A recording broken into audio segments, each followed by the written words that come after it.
I think I realized about 6 months into recording the podcast that asking someone for an hour of their time is a big ask. Asking someone if you can record them and give them a platform so that they can be helpful to many people and feel good about themselves is a better ask, Right. So I've been Yeah. able to reach people, to ask them all the questions that I want to ask them.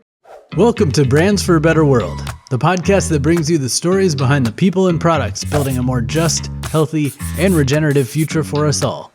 Tune in weekly, and together, we'll learn about why these better products and brands were created, how they're helping fix broken systems, and what you can do to support them. My hope is that you'll discover some new brands to love and get some sparks of inspiration that will help you live your best life. Hi, I'm your host, Gage Mitchell, founder of Modern Species, a sustainable brand design agency helping better brands grow to scale their impact. If you like this show, please help it grow by leaving ratings and reviews on your podcast app and by sharing your favorite episodes with your friends. Maybe this will be one of them. On this episode, I'm speaking with Alison Cayne, founder of Haven's Kitchen, about why she launched her cooking school instead of going back into policy work, how she managed to finish her master's program, publish a book, and launch her first line of sauces all in quick succession, how her podcast, In the Sauce, helped her speed up her CPG learning curve, and how launching her new aiolis makes perfect sense. Then we wrap up with a rapid round question segment. Enjoy. I'm Alison Cayne, and I'm the founder of Haven's Kitchen, which is a company that makes better for you bold flavors for the modern home cook. I like the bold flavors angle there too. As a foodie myself and somebody who likes to cook, bold flavors are something I always gravitate towards. I know not everybody does, but I certainly do. They're the thing that's the hardest for people to get to. They don't know how to get to that bold flavor that they've had in a restaurant or, even, at a salad place around the corner. Right. It's like a little elusive for people. Right. They don't know the right combination of ingredients that help emphasize each other, et cetera, which I'm excited to talk more about your cooking experience because I know you've written a book on this that I think some of the reviews said, you don't even need to go to cooking school. Just get this book. It's apparently that informative. So it was one of those projects that got a lot of really important, critical acclaim, but not a ton of popularity. Interesting. Yeah. Well, we'll dive in more in a minute. But first I want to kind of take a few steps back. So I noticed that you started a food studies master's program in 2010, which I'd love to hear what a food studies master's looks like. But I'm curious, what were you doing before that program and what inspired you to jump into that program and maybe food if you weren't doing food before? Yeah, no, I was doing food, but I was doing it making food for 5 small children. That's what I was doing before. Basically, when I got out of college, I was really into urban planning and urban development and sort of understanding how places and people interacted and how choices made by policymakers impacted the lived experience of people. I grew up in New York City. That's cool. I was always sort of amazed that the wealthiest neighborhood was about 1.5 miles away from one of the poorest neighborhoods. And how was that constructed? Was that accidental? What happened? And so urban planning and policy was sort of where I landed. I did that for several years, then had 5 children in 8 years.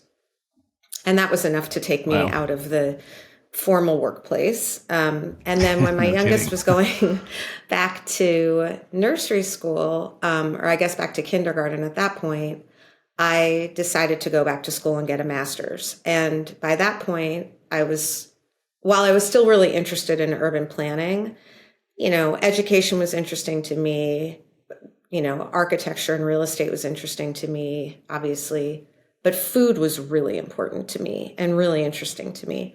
So I went back to get a master's with what I thought was going to be sort of like a leg up in back into policy in the food system space. And that isn't exactly what happened, although I did learn a lot about food policy and how it impacts people across, the globe. Well, I'm curious, what was the barrier obstacle that prevented that kind of path of going into food policy? Was it that the master's program didn't emphasize that too much, or you just miraculously found a different path that wasn't policy and that just pulled you away from policy? I still, I was really involved in it personally. I think what I realized is that everything needs money. Like everything needs money. Right. And you're getting money basically, I mean, this is pretty reductive, but you're getting money basically from grants, as in government grants or, larger nonprofit grants, donations, or you're making it with some sort of service or product. And, as simple as that is, I didn't really want to put myself into a field where I was just constantly hoping that someone would see it as worthy, whether that was the USDA or that was, Goldman Sachs. And so it seemed to me that if I had a business that generated revenue, and I could sort of redirect some of that revenue into some of the initiatives that I did, whether it was farm labor fair practices or, edible gardens in the Bronx, or, getting trucks to be able to take extra food from the farmer's market and deliver it to old age homes, in the outer boroughs without getting ticketed more costs than what they were actually going to be making, just throwing that food out. All of those little things.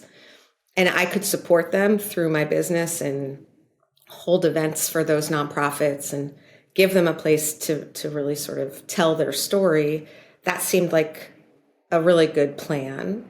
And then, the other piece of my sort of puzzle was if I can teach, New Yorkers who can afford it to cook more, they will be supporting the local economy. They'll be supporting local agriculture. They'll be supporting these growers who really are dependent on people cooking. They're waking up at 4 a.m. 3 times a week. They're driving down. They're hoping it doesn't rain. And it felt to me like I could help people with that connection. And the way that you make that connection is by teaching them how beautiful cooking can be with real produce, and I happened to sort of ride this wave where Michael Pollan had just written Omnivore's Dilemma. Instagram had just come out. There was sort of this like renaissance of cooking and knowing what you were eating. And what was once sort of like hippie food kind of became like cool, whether it was like your friend's mustard or whatever. And so it was a really good time. And that was sort of how I kept my little, policy social justice piece, but also ended up running a business. Yeah, I love that in a couple different ways. One is I've done a lot of nonprofit management type work as well. And one of the constant frustrations there is just always needing to go out and look for money because what you're doing isn't sustaining itself. And so I've worked with some nonprofits in the transition of trying to figure out how to stop begging for money all the time and create their own revenue stream so they can sustain their own work.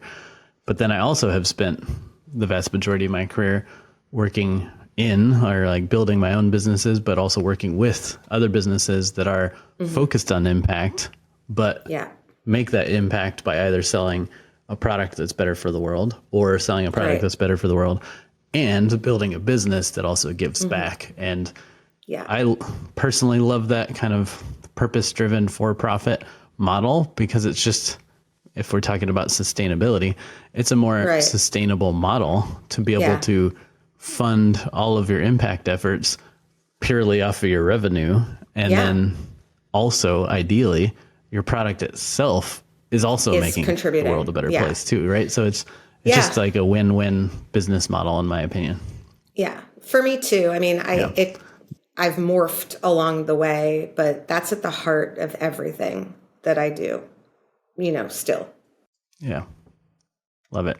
And then the other note you talked about of like, you're sort of still playing in policy by just shifting who you're focusing on. Instead of shifting on the politicians to write policies, you shift to the end user, the consumer, the beneficiary, and like help them be part of the system by enabling them to participate and support the economy, which will then change policy and influence everyone else. So that's cool. I mean, I think at the end of the day, consumer behavior and consumer choice is a much more powerful lever than holding a plaque that says, buy local. Like, it just, and I don't dismiss it because I think it's important. And I respect, the executive director of a food nonprofit is probably like the most underappreciated person on the planet, and my love to them.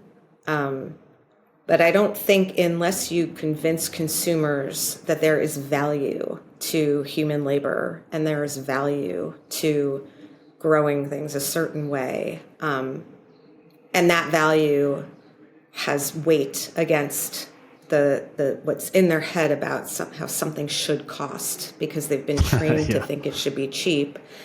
I don't think you're going to convince policymakers to change anything unless it comes from the consumer. Right, because a lot of what they want, the votes, they want to do what the community wants in theory if they're good politicians, right? So if the community is driving this change, then of course they'll help create policies that support that. And we've seen that. We have seen that over the last, I'm 52, right? So I've seen the last 30 years of food policy, and I have seen things that were considered hippie, kooky, crunchy, turn into real initiatives because consumers are starting to understand certain things and recognize the value of certain things. I've also seen nonsense, but there's both. So, and I think brands are at the forefront of it. Annie's was at the forefront of it. If you think about some of these, Organic Valley and Stonyfield Farm, they proved that it could work. Right. And that they proved that it not only could work, but work at scale to some of those companies, right? Where I think a lot of the criticism maybe bigger corporations might have against the more purpose-driven business world is like, oh, that's cute for a small business or whatever, but how do you scale that? But that's what I love about a company like Organic Valley is that they found a way to scale and not even like, oh, we're going to build big factories. They're a family of like 2,000 plus individually family-owned farms or whatever, right? So they scaled local, they scaled regional, they scaled good practices, they scaled continuous improvement, et cetera. So I love examples like that prove it's possible. Yeah. And even, their brands, I don't know. I remember when Kellogg's bought Kashi. Now I'm really dating myself, but like there was outrage, uproar from sort of, the better for you group. But at the end of the day, that gave Kashi an opportunity, and it kind of infused Kellogg's with like a little bit of a value system. And you've seen, again, nothing great. They're still going to do what they need to do, which is provide shareholder value. And the way that they do that is by putting some junk in their stuff and charging more for it. But that is their mandate, right? But you can see them edging along every once in a while by an acquisition. And that acquisition then sort of ends up kind of channeling its way in. And you can see consumers starting to, really understand the value of some stuff. Really not understanding the value of some stuff, but really understanding the value of other stuff, which is nice. Yeah, absolutely. Those brands that they're acquiring are often the ones that are driving the most growth within the company. Yeah. But then when it gets to scale, it's like the question is always, will they keep sticking to the values, or like you said, will they start, replacing the good ingredients with some crappy ingredients, et cetera? But I guess it all just depends on the brand and how hard they're sticking to the original brand values versus adapting it slowly over time. Mm-hmm. So you were in that program, like started the program, but in the middle of the program, which is probably a lot of work, especially when you're raising 5 children, you also decided to start the cooking school, like just literally 2 years into the program. I know. That was an accident. How did that happen? It's really actually, I mean, my kids joke about it all the time because basically I had to get an internship as part of the master's program. And I went to my advisor and I'm like, I have 5 kids under 10, I think, or whatever. It was like ridiculous. I don't know, under 12, under something. And I'm like, no one's hiring me to be an intern anywhere. I haven't been in the workforce in however long. I have all these kids. I got to be home to get them to school and to get them off the bus. Like, She's like, you'll find something. You'll find something. So I ended up finding an internship at the Union Square Green Market as the head of what's called the education station. And my job was exactly what it sounds like. I would get there after drop off. I would set up the tent. I would do like 3 to 5 school tours, anywhere from like 3-year-olds. And we would like pretend to like make pizza. And we would talk about where the cheese comes from and the tomato sauce. And we would do that whole thing. I would show them like brown eggs come from, brown hens. And all the way up to seniors in high school who I was like, that's not inexpensive. That, that Slurpee you're drinking or that Dorito you're eating, you're paying for that. Your health is paying for that. That's subsidized. Right. I was like very aggressive. And so I was doing that, and I started realizing, I'd always taught cooking to friends and friends of friends since high school. And I was starting to kind of combine the cooking with the sort of more policy stuff and then, the more sort of health and politics stuff, and realized that unless I teach people how to cook, they could think, this is lovely. Look at this beautiful farmer's market. Oh my goodness, there are 36 types of carrot here. That's so cool. You only have one in the grocery store. And wow, that's neat, that local and biodynamic stuff. But unless they know what to do with it and how to cook, it's just charming. So I started adding recipes to all of my classes and sending home all of the students and their grown-ups and the teachers with recipes. And I started bringing my cooking classes that I was doing at home down to the market and trying to make those connections. And then one day at dinner, I said to the kids, I think I'm going to like open a place like near the farmer's market. I'm just going to get like a little place, take people to the market in the morning, show them how to make lunch, send them on their way. It's not a novel idea. They have it in every country I've ever visited, Right. But they just don't have it in New York. So I'm going to do that when, probably when I graduate, maybe when you guys are older, I don't know. And then the joke is like the next day I was like, Mommy has a lease and a store and now we're going to go run that. Like they're like, wait, what?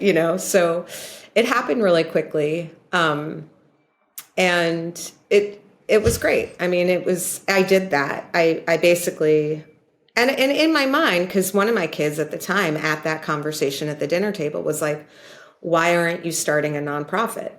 And why aren't you using that kitchen to teach the underserved population that you talk about all the time in New York? And I'm like, I will, but I would rather bring in the money to do that rather than starting another thing where I'm begging people to come to a party and hope it doesn't rain. And that's what we did. We really did. We were really able to support the causes and the groups that we believed in and that we wanted to, but we also became a place where people got married and places, all these brands did their first activations there, like Siggy's and Instacart and Away and Care of and Casper, Blue Apron. I mean, you name it. We had Malala, come with, Google or something. Like it was buzzing. So it kind of took on a life of its own. Yeah, that's amazing. So you had that going, which is probably a fair amount of work, and you were still going through your program at the same time, right? I don't know. I don't know how you juggled that, but that's amazing. But that program sounds awesome. And to your point, that's one of my favorite things when I travel is try to do like a cooking class or something like that. Yeah. In that country, it's just so fun to, walk a local market and have a local person tell you about their ingredients and what to look for, and then get taught some of their local recipes and walk away with a cool cookbook. And maybe you won't be able to find all the ingredients to remake it the right way again, but like you can make something close to it, which is cool. Mm-hmm. Totally. Great experience. And back to that note of like building a business that can fund itself. Like you created a business that was generating revenue, and you had these courses and classes finishing your master's program. But of course, somewhere in there, you also decided you didn't have enough on your plate, and you decided to write a book and launch some packaged product with some of your sauces. So tell me how the book and the sauces came about.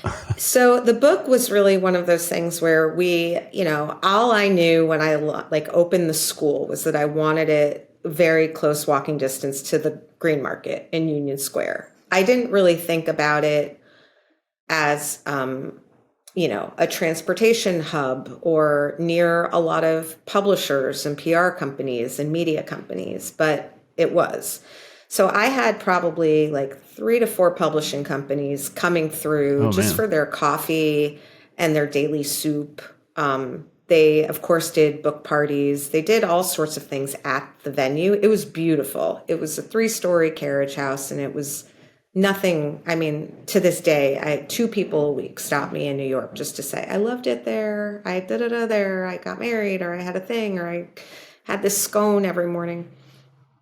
It was really kind of the moment and beautiful. And it sounds absurd, but I had 3 publishers say, you should write a cookbook. And this was sort of the heyday, right? This was 2016.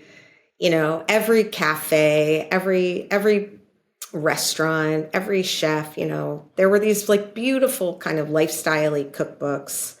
And we had a cooking school. So it seemed to me like, if I have the opportunity to like write a book the way that I would want a book to be written, which is like, what are the things that I really need to understand so that whatever I want to cook, I can make. Like at our school, we didn't give you recipes at the beginning of class. We basically went over verbally what we were going to be making. We handed you the recipe when you left, or we emailed it to you. But we didn't want people being like 2 teaspoons of, we wanted them present, and we wanted them kind of getting to know what they liked and what they didn't like. Maybe you don't like cilantro, so you leave it out. But, maybe it says high heat, but it's starting to burn. So you have permission to lower the heat. Right. Those are things that like people who are uncomfortable cooking don't know, and really ruins the experience for them. And by the way, makes them not want to do it anymore. And the whole thing for me is that if I'm saying basically home cooking is good for your personal health, the health of the community, the health of the planet. And there's a ton of correlation between the more that you cook and the more that you understand about where food comes from, the more you care about the labor practices, right? The more you care about the animal practices, the more you care about the growing practices. So at the end of the day, there is a correlation between home cooking and better food system, period. Right. But more cooking means that people have to actually enjoy it. You're not going to cook more because you should cook more. You're going to cook more because you love the way it makes you feel. You love the feeling of satisfaction. You're like feeding yourself and the people that you love, and you see them light up. It's not going to work for you if you make something. It's torture. It takes longer to clean than it does to make. And people kind of are like, this is good, sort of.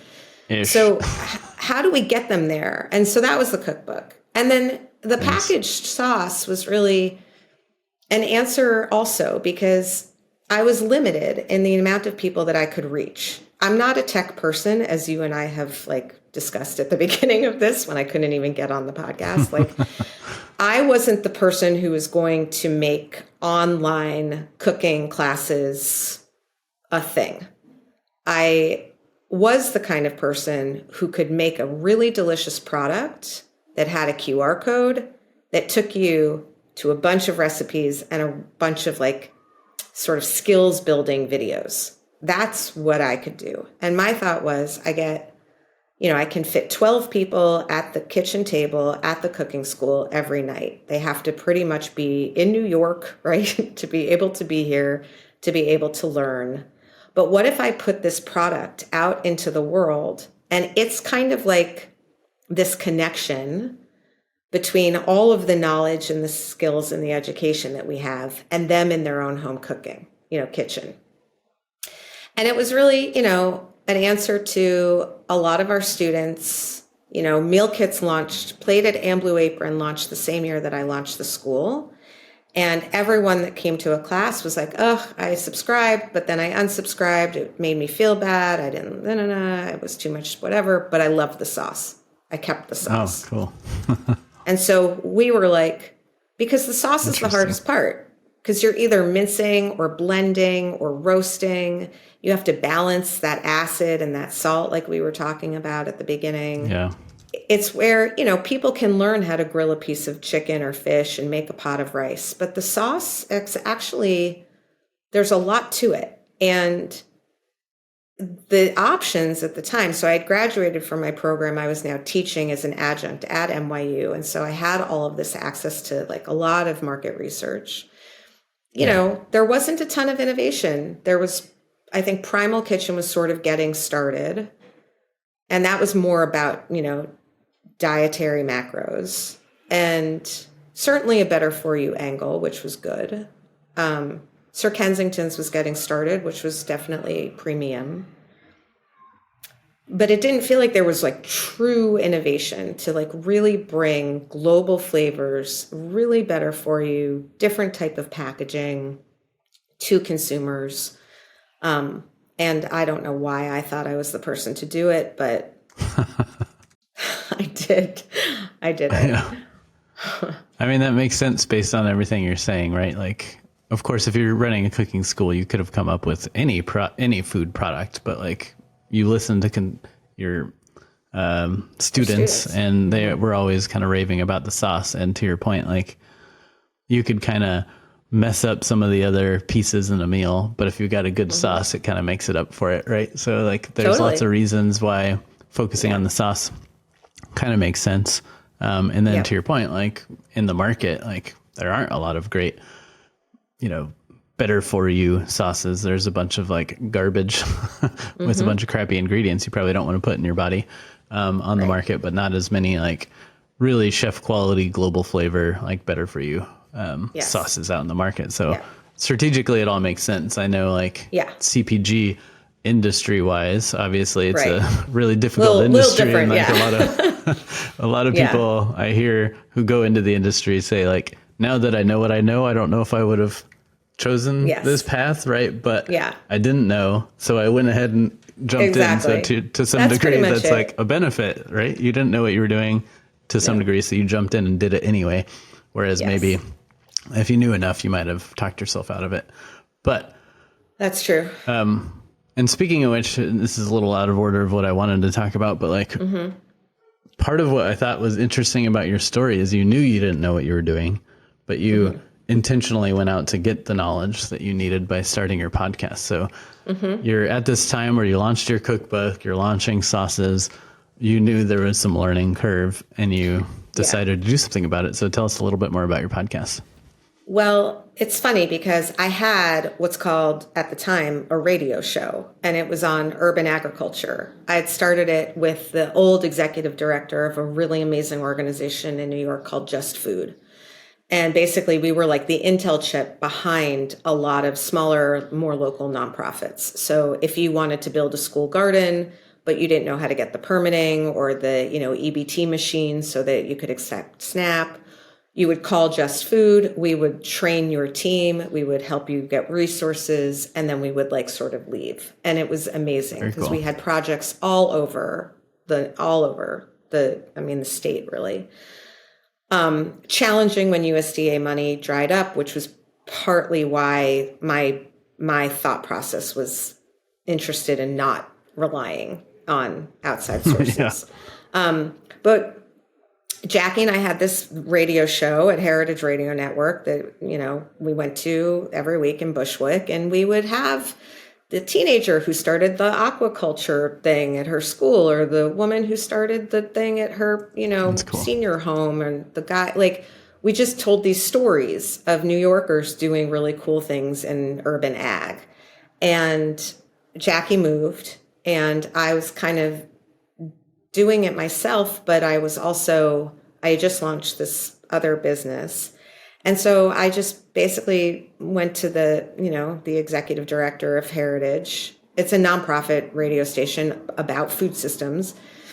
And I was like, I know this might be like a little off mission, but I'm starting this food business and I don't know what the hell is going on. And I have a feeling that there are other people like me who want to have some sort of mission or values-based business.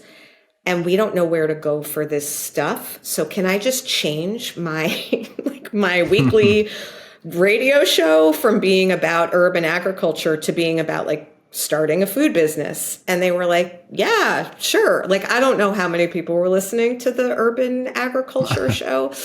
And Jackie had moved, so the dynamic had changed a little bit. And so they're like, sure, And so they've given me, I've been there since 2018.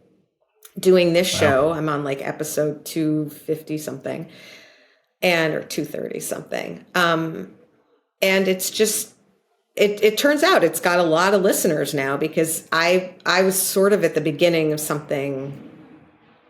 There weren't many resources back then. Now there's a lot of sort of startup CPG stuff and places to go, and LinkedIn and all these places to go. There are incubators and things like that, but there weren't in 2018. There was the Chobani incubator, and that was very selective, and fortunately we were in it. Oh, cool. But I kept thinking, what are these acronyms, and where's the source of truth? Where am I supposed to go find out what this means? Or like when people say make a deck, what does that mean? Like, what needs to be in the deck? Like what? And make a pricing slope. Cool. What is that? There were so many things that I just felt like if I was trying to figure this stuff out, and I fortunately, I had so much access, A, my business gave me access. B, I was dating someone who was like a venture food person. So I was very fortunate that way. C, I had all of these companies coming through doing brand activations and things at Haven's Kitchen. So if I played my cards right, I could kind of ask a question or two. But that's such a privilege. And most people that I knew that were trying to build their, pickle or jam or cheese or, chocolate, you name it, company didn't have the access that I did. So it seemed like a no-brainer to just try to get some, information onto a recording so that people could hear it and refer to it and learn from it. Yeah, that makes a lot of sense. So, and, maybe it wasn't part of the strategy for marketing the sauces, but not at all. No. As you're building a podcast, you've got the cookbook, you had this, cooking school, maybe I think at this time it was still, fully operational, et cetera. So you've got all of this stuff working for you, to your point, that is kind of pulling a few levers that will ease your entry into the CPG space. So, maybe that wasn't always the plan. It was like partly like, I want to share these stories, or I want to learn these lessons, but it was like, also you've got all these cool levers that are going to help you grow this company a little bit faster and easier than some others might. For sure. I think I realized about 6 months into recording the podcast that asking someone for an hour of their time is a big ask. Asking someone if you can record them and give them a platform so that they can be helpful to many people and feel good about themselves is a better ask, So I've been able to reach people, to ask them all the questions that I want to ask them who would probably never just like hop on a Zoom with me, so I can, as I hate to say, pick your brain. This way, I'm getting to do all that and I'm building a real relationship with these people, but they're doing it as a public service and they feel good about it. And everyone likes hearing themselves pontificate. Totally. Well, public themselves. service, but also, some benefits, like theoretically, they're talking about whatever they're doing and people that are interested in that hear it and they'll go back to it. But yeah, same kind of reasons for starting this podcast. There's just so many awesome people doing great things for the world through this industry that I just wanted to share more of those stories. And it started just as a Zoom kind of meetup kind of thing where I was just like, hey, this guy knows a lot about upcycling. If anyone wants to learn about that, come and join. And then Zoom fatigue set in. So I was like, all right, I'll just pivot to a podcast basically after getting feedback from the community. So it was really about just sharing these stories and sharing the knowledge. But to your point, it's turned out to be this incredible benefit of almost nobody is going to say no to getting a free, exposure through the podcast. Right. And so I get to talk to all these amazing people that maybe it would have been a little bit harder to convince them to just pop in a one-on-one meeting with me. So it's a cool benefit that it was unexpected. And I feel like, part of my role a little bit in this industry is, I'm a little like Jewish mom of the industry in a way, like in my own small little way. And I feel like, I'm like, you should meet Stacy. Like, she's a very good girl, like that. I feel like I'm like, this branding person would be good for your business. Or like, I know a guy who like can help you with your sales stuff. You don't need to, like, I feel like I'm now this connector, which gives me a lot of like personal satisfaction because it's kind of what I like to do in my real life. So getting to do it, I mean, in Judaism, there's this kind of concept that if you make 3 marriages, even if they get divorced, even if they're not good marriages, if you make 3 marriages, you go straight to heaven. It's just one of those like little old wives' tales. So in my world, I'm like, if I make 3 job connections, like that's even more important. So I have found, I'm now on my 4th. I've had very successful operations hired, sales hired, marketing hired, because you start to meet people and you start to know who's going to click with who and kind of what they need, even if they don't know that they need it. It's like my Rolodex is just nice and juicy. And,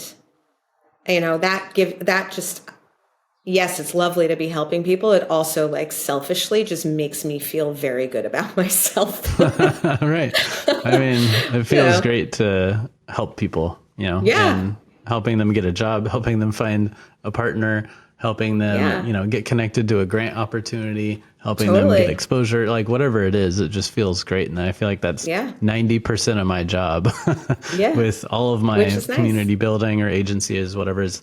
My entire goal is like, how can I help you? Who do you need to get connected to? Like, what advice can I give you? What books can I recommend? Like, what intros can I make? What doors can I open? How can we support you, through branding work or whatever? It's just all the feel goods of supporting people who are putting tons of effort into trying to make the world a better place. So there's nothing that feels better than helping people, help others. That's beautiful. Yeah, you put that really, really well. Yeah. So back to the sauces a little bit. So we touched on the idea of the sauces. I know you at first launched, a handful of different like globally inspired, better for you ingredient sauces, but now you have these new aiolis. So can you talk a little bit about your kind of like product strategy or any non-negotiable attributes of products as you start developing them? Yes. So our first product was similar to a lot of people's first product, right? We had this like sauces that we were teaching in the cooking school. The bulk of them are in my cookbook, literally. And we were like, take these and make them commercially viable. And that required a bunch of steps and we have a supply chain that is completely unique to us in the United States. I think probably anywhere. A lot of unique ingredients, a lot of ingredients. We changed, we put them in pouches, which was completely zany at the time. But, I know too much about packaging to put them in heavier plastic or glass. So that was my sort of like, okay, I have a background in some sustainability stuff. Like I can't not put them in lightweight pouches. And we put them in the refrigerator because we wanted them to be really like high quality and fresh, just like you would have at home. And those were all very noble, and it's all good. I think what, you were saying before about founders that you've met who might do things a little differently. I think we probably tried to do too many things at once. So new part of the store, new form factor, new flavors, a new use case, kind of new everything. And that can be really challenging for the consumer. It can also be really challenging for customers like grocery stores who are trying to figure out, where does this go? How does this fit into my objectives? And we had real success. I mean, the fresh sauce is doing great. It's a huge, Whole Foods product, does really well in the natural channel. People love it. We've built a real community around it, and I think people really understand what we stand for. And we always knew that we wanted to be a platform of all sorts of pantry products for people who want to make dinner, that's better, more flavorful, easier. So when it came to making a second product, we knew a couple things. We knew keep it a little simpler. Have one type of thing that just has different flavors as opposed to a chimichurri and a ginger miso, and That's a good kind point. of keep it simple. Try not to have 56 unique ingredients and 6 SKUs. That's going to be hard on your supply chain. Let's make it shelf stable so that, we're not still competing over very limited fridge space. And this is where people go to get condiments and where they're looking for flavor. But hold on to those brand values, really better for you. I mean, we made an aioli, like you said. It's plant-based. It's 0 cholesterol. It's like a quarter of the sugar of other condiments, if not more. Less sodium. It's just truly better for you, made with high oleic sunflower oil, not cottonseed. We use real fruits and vegetables and spices in this kind of really unique blending process that is just very hard to do. And we've cracked that code. We don't use anything artificial.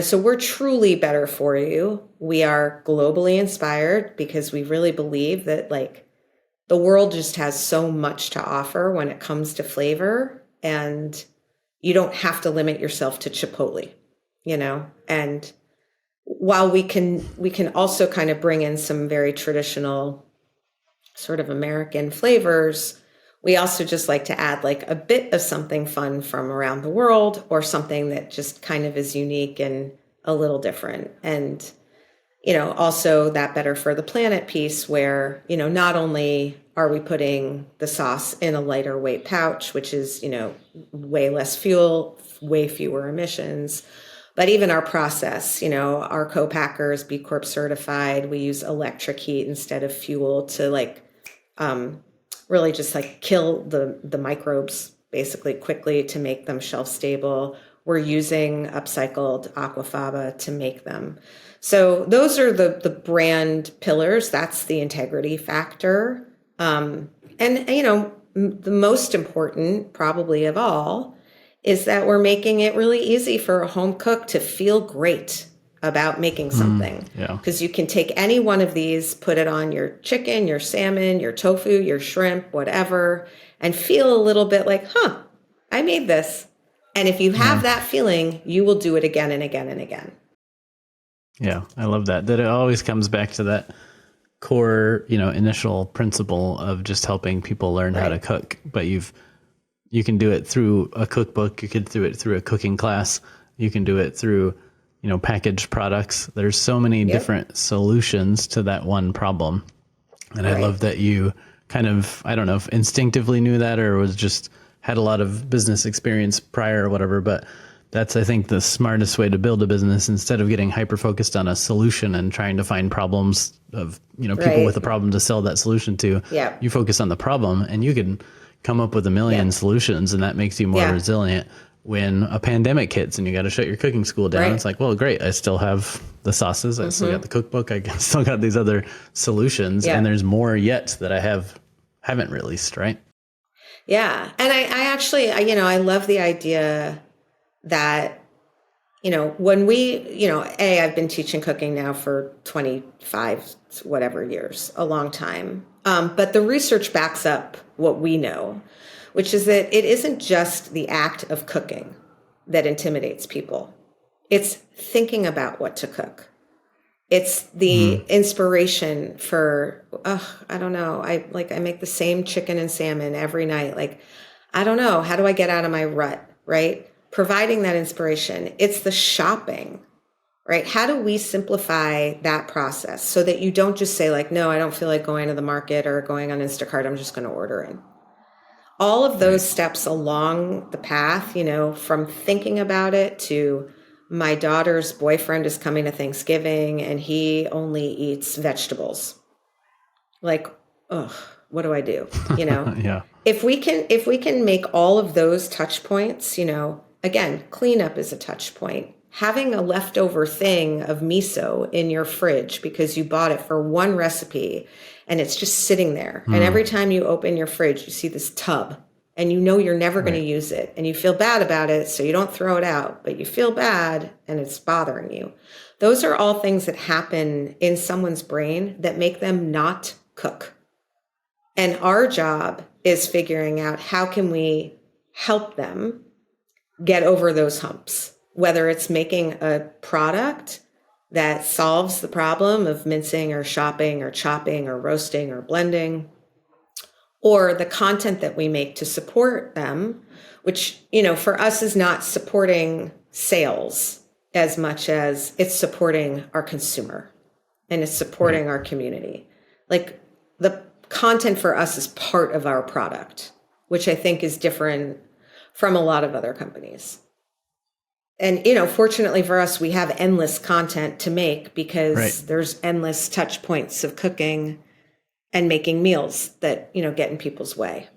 Yeah. What I love about some of that you're talking about is, whether intentionally or not, it's all kind of checking the boxes of behavior design, which is, if you want somebody to adopt a new, more positive behavior, there's a series of things you go through. It's like figure out what's important to them so that you can tie these new behaviors to their own goals in life or whatever. Cool. It talks about how motivation is fickle. It comes and goes, right? Even the most motivated of us after a busy week or a bad meeting or whatever, maybe want to gravitate towards that, less than good for us meal or, whatever, some alcoholic drinks or something like that at the end of a day. Right. So it's like motivation will come and go. So the ultimate solution is to find all those obstacles and find ways to make those easier. So like making that like, okay, you don't have time to make your own sauces. Great. We got that covered. Okay. Well, you need inspiration. You don't know what to cook. Well, we've got that covered. Like if you could check all those boxes of enabling, making the behavior easy. And then, like you said, making the home cook feel good that like, hey, I made that boosts their motivation, gives them more confidence, that like increases that motivation, but also just drives them to want to get that feeling again. And if you can make all those steps easy and it feel good and rewarding, then you're going to create those new behaviors, right? You've removed the obstacles and made it more rewarding and fun. So you're kind of like checking all those boxes for changing consumer behavior. No, that's cool that I'm so not formally trained in any of these things, so I don't know, what I love is when I hear like a theoretical structure for something that we're just kind of intuitively doing. It's really fun. Right. That happens a lot where I'll meet someone who's really like a marketing expert and they'll be like, oh, you've done the pyramid, and I'll be like, oh, that's a thing. Okay, like, cool. And then like, we were just like fucking around, but it's like cool to have the theory and the practice kind of like meshed, that's Absolutely. The academic fun part. Yeah. And I don't feel like we always have to have the, PhD in psychology or whatever to like come up with those solutions. Because often the best science or the best kind of theories or whatever at the end of the day are the ones that are actually just kind of natural. They are common sense. They like when you read the book by the PhD, you're just nodding your head being like, yeah, of course that makes sense. But like they went through all the work to validate it and to give you tools. But like the theories should just be like, yeah, of course. Why wouldn't you make a behavior easier? But yes, but I'll give you a really good what example. you do instinctually just locks in perfectly to that formula, right? And it's cool when there's a framework and you're really close, but you're missing a piece of it, and or there's a framework where you're like, they're the 4 Ps, for example, right? There's, product, promotion. One of them is placement. We have a problem with placement. Price. The Fresh line has a problem with placement. It's not placed in the same place in every store. A lot of stores don't know where to place it.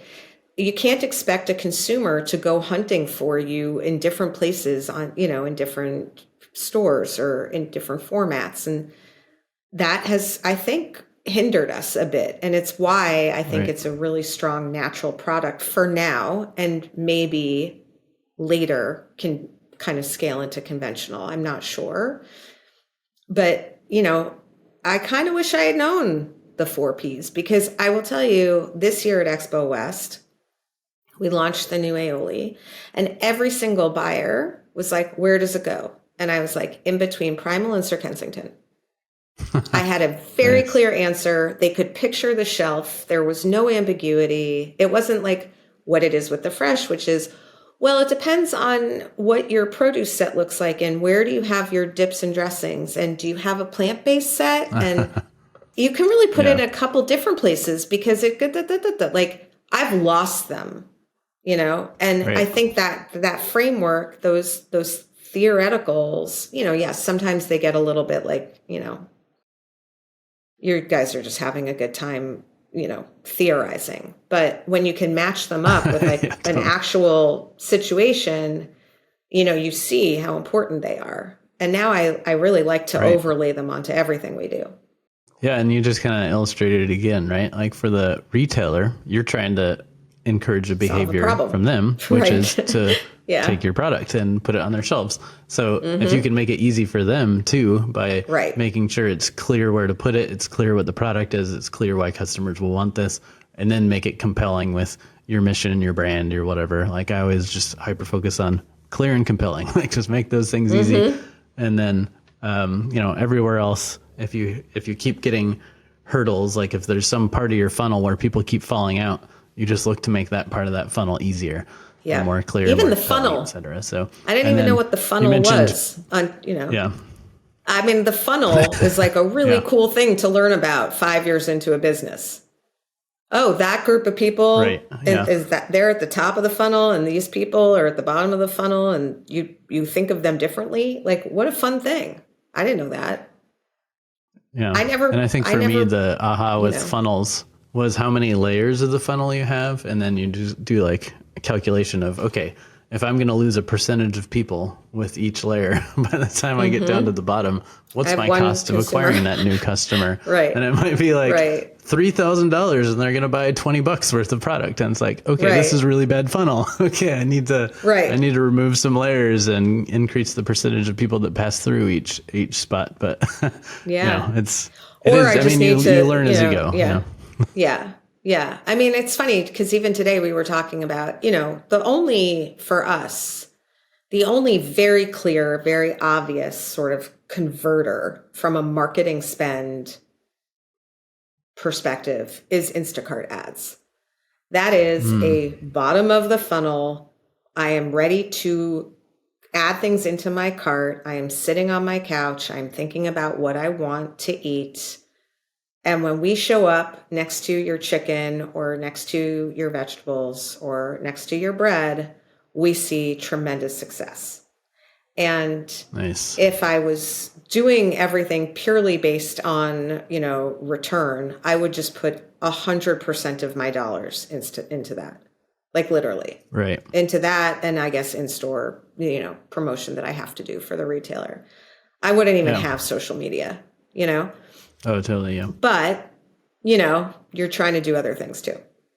Totally. Yeah. Well, and you just kind of touched on the part of the behavior design that I didn't mention, which is the prompt. I talked about motivation and ability, like make it easy, but there's also a prompt, like nobody's going to do something if they don't have some reminder to do it.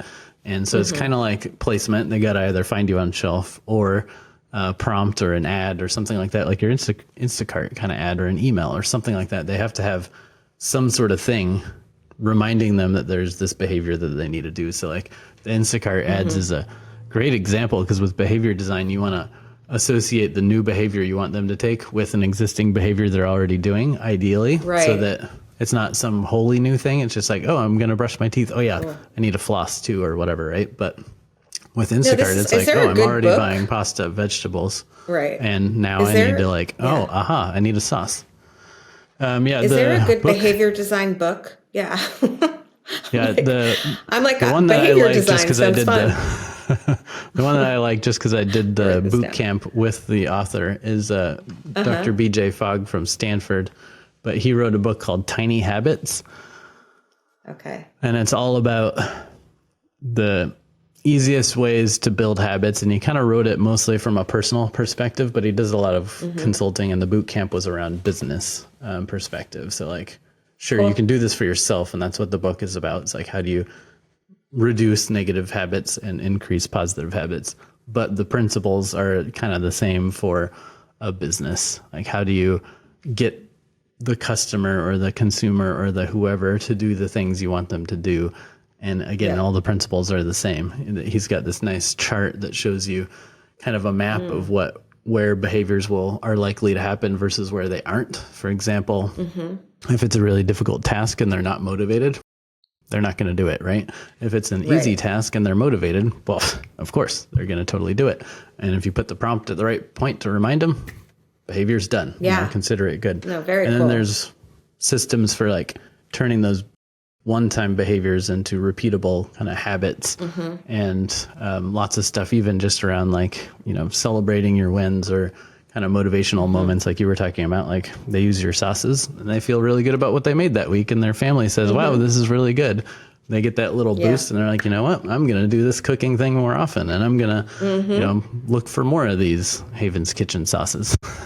Yeah. So lots of great principles in there. I would start with that book. No, but then there's a few others. There's some different camps of philosophy that feel like you need to build motivation more. But like BJ Fogg believes like, motivation is part of it, but you can't count on that. So make it easy. Make it, give them a good prompt, make it clear, all that kind of stuff. Everyone's motivated, that's just the actual thing. Doing it. Yeah. Yeah. Cool. So you talked a lot about the packaging too, your conscious decisions there. I know there's some more people can go and learn and like see the specific stats of why the pouch is, less water, less weight, and all sorts of stuff there. But one thing we haven't touched on yet is your give back too. You give back 1% of your profits to fight hunger and inequity. Can you talk about that a little bit? Yeah. I mean, I think the idea of like a values-based organization is very loose. It gets thrown around a lot. We're not organic certified. So how does that make us values-based? We are for profit, like there's a lot of stuff that can feel kind of contradictory. But as a team, very early on, we knew that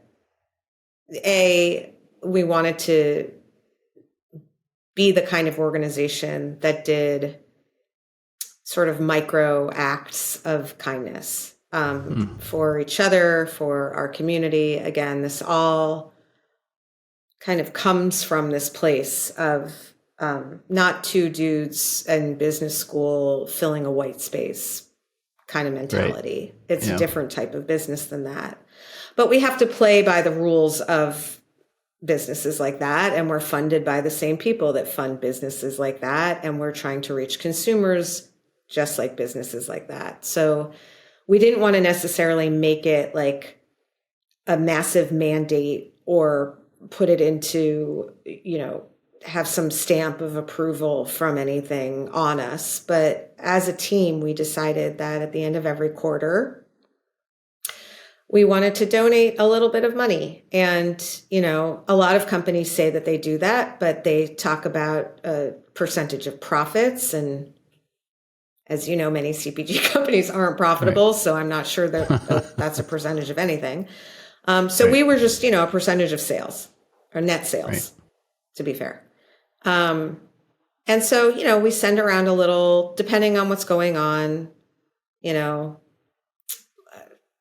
it can be very local where there's something going on in New York City and, there's a community that needs support, or it can be, as a company that sort of uses, again, the term sort of like globally inspired, we want to be very careful that we're appreciating, not appropriating. And in a lot of ways, that distinction is made by, are you just extracting things from that community, or are you also sort of like putting things into that community in any way? Yeah. And in our very small way, if we can find boots on the ground in places where we're sourcing some of our spices or ingredients, and there's something that we can do there, we'll also do that. Cool. We've given, when India was having a terrible COVID crisis, that was one of our quarters, or we did something in Lebanon, or we've done something in the Bronx, but it's private a little bit. Like it's not something there's no big annual impact report. There's we're not putting it on Instagram. Organizations, application to apply for money or anything. Yeah. No, like, look at us. You're the first person who's ever even noticed it or asked about it in all these years. Interesting. We just do it privately, and it's something that like we are proud of that we do. So we say it. And that holds us accountable also. Right. But it's not something that we really need feedback on from the warriors on their keyboards, because no one's going to like what you give to. And everyone's going to have an idea of what you should be doing. Right. So. That's kind of how we've always run our giving until I think it was like around 2017 or something. We were like, we joined 1% for the Planet Network as a kind of way to somewhat structure it, but they do have a little bit of a transparency piece attached to it where like if you go to our profile on 1% for the Planet, it'll show you the organizations we've donated to, but we just use that as like one way for a third party to hold us accountable and like have clear, like we're donating every year kind of stuff and show the receipts, so to speak. But we also just empower the team to volunteer or to suggest a group they want to donate to, or, whatever else along the way. We don't like hold ourselves strictly to, it's just got to be only the groups within 1% for the Planet or something, but we make that commitment and then do some more, essentially. Yeah, that's awesome. Yeah, and that was one of the things I learned from, working with Just Food for so long. There are so many amazing grassroots organizations doing phenomenal work. They don't have the bandwidth or the resources for PR or even someone to go ask for money, like they're just trying to get the stuff done. So we try to look where we can just give a little bit of fuel to the fire that's already on the ground, as opposed to, and a lot of times those organizations don't even show up, as in sort of like those broader things. So someone's cousin might be doing a clothes drive for, after something happened in New Orleans, or, like we do that, Right. Yeah, there's so many ways to give. That is one thing that I like about the 1% for the Planet is like, as part of your contribution, obviously you can write checks. Everybody knows that, but you can also volunteer. You can also do in-kind donations. You can also, offer to help promote that nonprofit. Because like you said, they're so busy working on the cause. Maybe they don't even have time to promote themselves. So you could be like, what? I'm going to run a Facebook ad for this company, or, something like that. But there's various ways to commit. So they recognize there's lots of value you can give in various ways. So Yeah. We're usually like ticking multiple boxes there just because I'm sure. we want to give back and there's lots of ways to do it. So Yeah, cool. that's your jam. So I'm curious, your path has evolved, but it's like, it's kind of in the same direction, the same mission or purpose, but like the way you're going about it has evolved a bit. So what does the future look like for Haven's Kitchen? Do you have anything clear in your mind, or do you just take it piece by piece? And I mean, like every CPG founder, my future needs to be profitable. We're close, but we're not there yet. And I think once we hit that profitability threshold, we will have an independence and have opportunities that, that's kind of my business goal right now. The aiolis are just launching now in Target. They're going Whole Foods next month, and they'll be on shelves across the country, sort of rolling out over the next several months. And we didn't really get started with the aiolis until, April, May. So, next year is really about growing them. Right. We have a couple new SKUs coming. We just launched on Amazon. We're launching on Faire, so new channels. We're learning new skills. And then we do have another product line that's in the works. Probably for, if not late 2025, early 2026 launch. That is another really cool thing for people who want to make meals at home. And a couple of fun little, collabs and things along the way. But, for me, it's build a smart business that actually solves a problem that makes people feel good about themselves and what they're doing. Build a good team that has self-awareness and, is fun to work with. Learn how to be a better leader every day, ideally. And, try to bring a little bit of positivity to the world is the goal. I love it. Those are all amazing things. That's a great way to kind of wrap up that part of the convo. It sounds like good things are happening. And I totally feel you in that. Like, I feel like profitability went from like 5 or 10 years ago or so being like a nice to have, we'll get there eventually, let's just get bought first and then let them figure out the profitability, to now it's like the holy grail. Like, let's just get profitable and then we've got options. Right. So yes, I love that. Exactly. But I'm excited to hear what new products might come out and such. If you've got a few extra minutes, I'd love to just wrap up with something of a rapid round segment. Sure. Great. So you're obviously a fan of sauces, considering your podcast is in the sauce and you make a bunch of sauces. But what's one food you would never put a sauce on? Cereal. I don't know. Nice. Well, does milk count as a sauce? I don't know. No.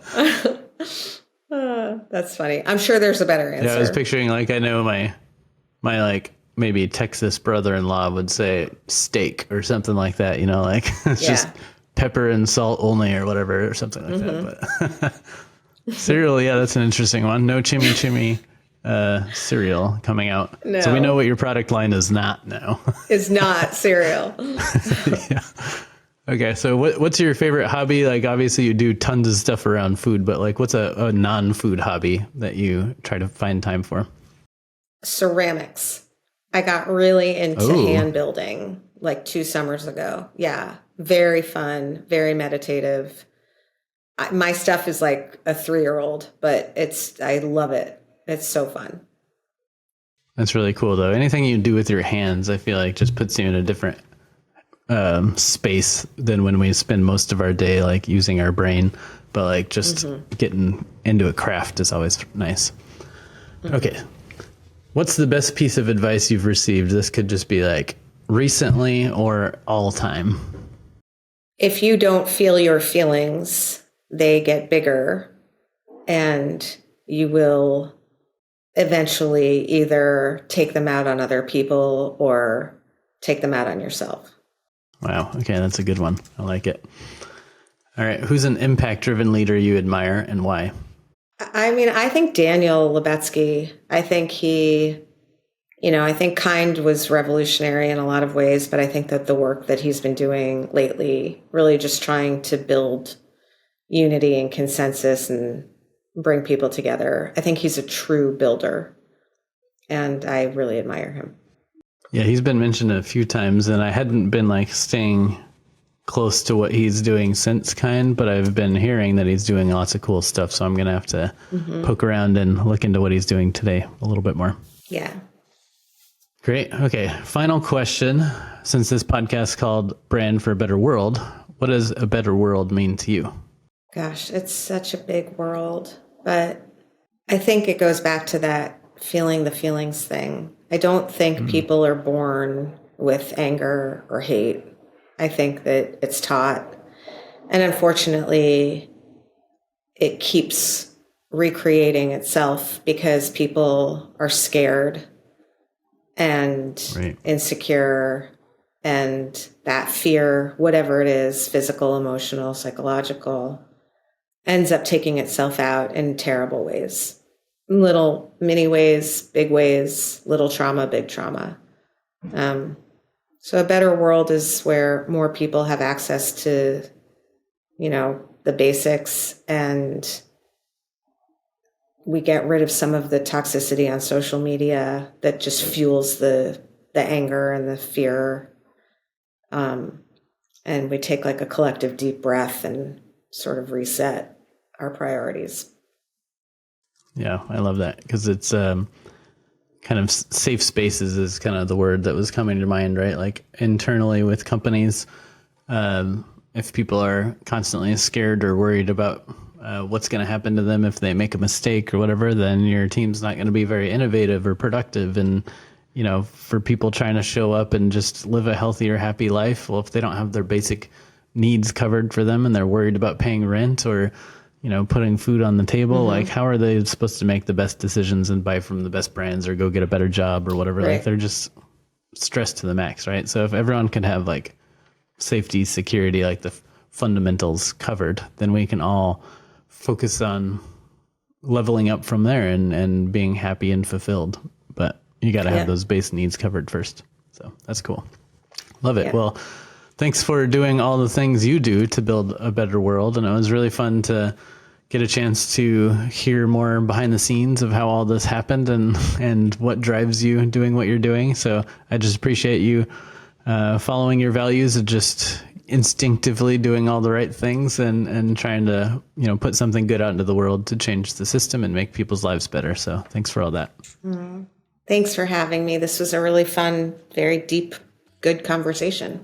I appreciate it. Awesome. Cheers. Thanks for listening. To learn more about Alison or Haven's Kitchen, visit havenskitchen.com. That's HAVENS kitchen.com. If you like this show, remember to help us grow by liking, reviewing, and sharing. If you're new here, don't forget we have over 100 episodes in the archive. Some might be called Evolve CPG, but it's the same show, so dig in for more goodness. If you consider yourself an impact-driven professional, join me over at impactdriven.community, where we're supporting each other's growth as impact leaders.